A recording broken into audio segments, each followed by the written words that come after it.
Talk more about all of this. Let's bring in Dr. Raywat Deonandan. He is a epidemiologist and science communicator specializing in global health and education at the University of Ottawa, and is with us now. Doctor, thank you for the time. I hope you're doing well. I'm doing well, thank you. So you're at the University of Ottawa, so let's talk about your city in particular, because I know the mayor of Ottawa is upset because of this province-wide lockdown. Ottawa, we remember at the beginning of this, had some difficulty. I think it was the third or fourth area of concern in the province. Now has done a tremendous job of bringing themselves back down. What are your thoughts on where Ottawa is right now? Well, obviously we're doing well, but we're not doing great. We're in the orangey zone, and it's unclear why we did well. And part of it is luck around demographics and geography and things like that. And some of it is behavior. So I think Ottawans in general have been more compliant with public health guidance, which is a great thing. But having said all that, there's some good things and bad things happening. The good thing is our case numbers are down, our ICUs are empty. The bad thing is our wastewater analysis is showing that we're in an upward trend. So that's not great. And we're adjacent to Quebec, which has a lockdown. So there's every expectation that we're going to have shoppers streaming over from Quebec into Ottawa.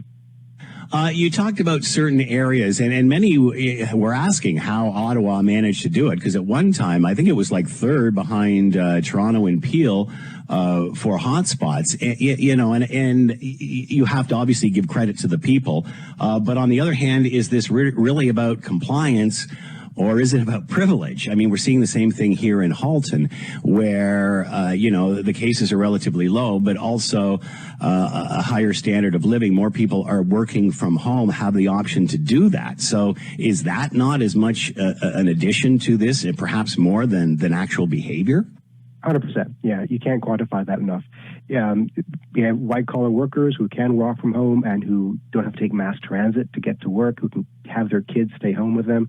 All that stuff matters. We don't have multi-generational dwellings as much as we do in Peel and Toronto, which, of course, it leads to the spread of disease from lower age groups into higher age groups, which in turn leads to hospitalizations. So we're very lucky in many ways. Then there's the stochasticity. That's the randomness that we can't quantify either. So who knows what's happening? All we know is we're doing well right now, but that could change any minute. And are you surprised how quickly this came about? Is there anything you can tell us about? Again, they were peaking around the third place, and then all of a sudden, boom! It seemed within a few weeks they had turned this around. Was there a messaging? What do you think it was, other than what we've obviously talked about? There's a combination of things. I think there was a couple of weeks of restrictions placed back in October, I think it was, that led to a profound change. And I'm a big fan of looking at the wastewater analysis because it's free of bias. And we saw the wastewater analysis drop down almost exactly 2 weeks after the local restrictions were put into place.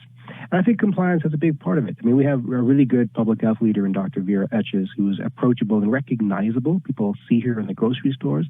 And you don't get that same friendliness or recognizability in a larger center. So I think putting a face on the messaging helps.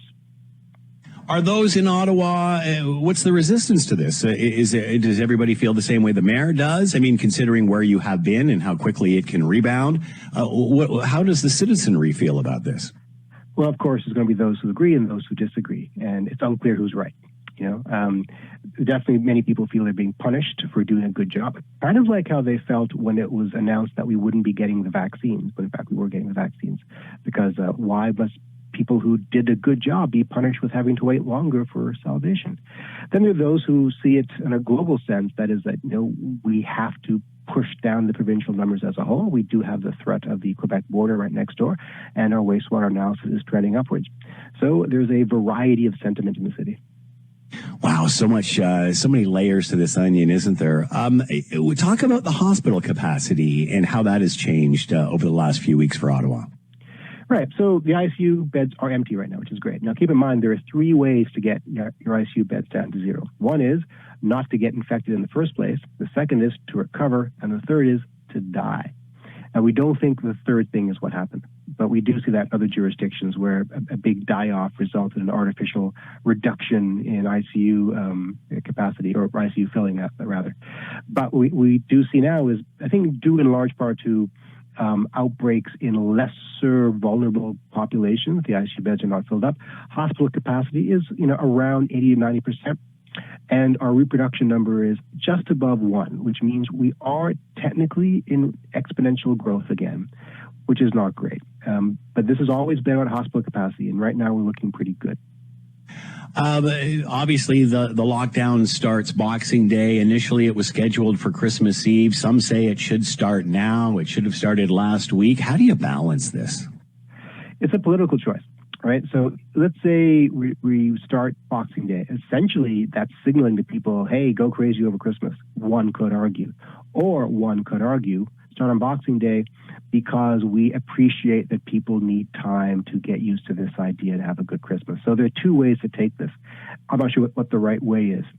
I do think, though, that what we're missing from all this is a goal. What is the goal here? Is it just to get a handle on things, or is it to hold tight, prevent a third wave, and wait for the vaccine to take effect?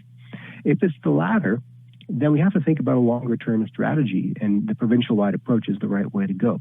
So all of this belies the absence of a long-term strategy. If, in fact, a COVID-0 approach is the way to go, we should start right now.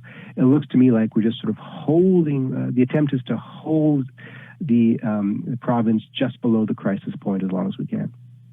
Obviously, many have stated that January or February is of great concern in regard to this pandemic, especially considering the holidays. Some may not practice the safe protocol. Obviously, everybody must, but some will not, and many are concerned about what happens in that month or so afterwards. Will this alter that in some way? Can this help that? Yes, it will help, without question. So, in fact, I think the modeling for January is what drove the desire to have these lockdowns in place. So, in absence of these restrictions, we'll be looking at a really crisis-strewn January. This is going to help, absolutely. So, what do you say to those? Because it seems today you have just as many saying yay and just as many saying nay. What do you say to both sides at this time? Oh, boy. I'm so glad I'm not the one making these decisions. Yeah. I really feel for the Premier and his advisors. Even though I disagree with many things they've done over time, I do not envy them their position. What you say to people is, look, we're in crisis mode. It's real. And there are people in some parts of the province that are suffering inexplicably and immeasurably, whereas other parts of the province are doing well. So if we care about our fellow citizens, as we should, I think we have to take a hard look at what needs to be done. Remember, this is all predicated on these lockdowns being disincentives for human behavior. We wouldn't need to do them if people behaved a certain way uniformly. So if we all voluntarily restricted our exposures, we probably wouldn't need to have these economic restrictions. So ultimately, this is always in the hands of the citizens to do the right thing. Obviously, we know we've been through this for 41 weeks now, however long it's been. One day seems to bleed into the other. We certainly know the fatigue and how protocol perhaps was a little lax, and that's why we are where we are, not to mention, obviously, being closed up for winter. Does this send that message that, man, we got to batten down the hatches? We got to make sure that we get this thing under control through January, or do you think you're going to see people rebelling? I think we're going to see people rebelling. I do. And this is not to forgive that behavior, not at all. I think we actually should be doing these hard measures now to get the ICUs under control across the province. But we're already seeing protests in Alberta and Quebec. I suspect we're going to have them in Toronto and Ottawa as well. So I don't know what to do about it. I think that we have to look at some more creative solutions. I'm a big fan of the rapid testing solution. Let's put the power in the hands of the citizens. Why haven't we got there, Doctor? Many people have talked about that. They talk about that with the airports and such and people coming in, that the ability to do that testing and testing has been the mantra since this all began. Why do we not have that rapid or high-speed testing? Yeah, so there are a variety of rapid testing technologies available. Some of them require healthcare oversight to do the swab test. Some require it to be sent to a lab, some whatever. So depending upon which technology you use, this determines how you can use it.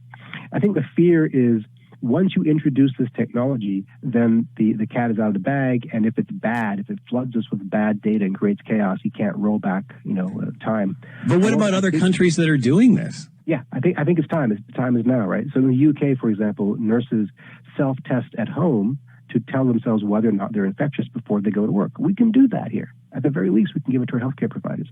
We have places like Slovakia that did mass 100% saturation testing and drove their COVID down to zero because they tested the entire country in one weekend. We could do similar things.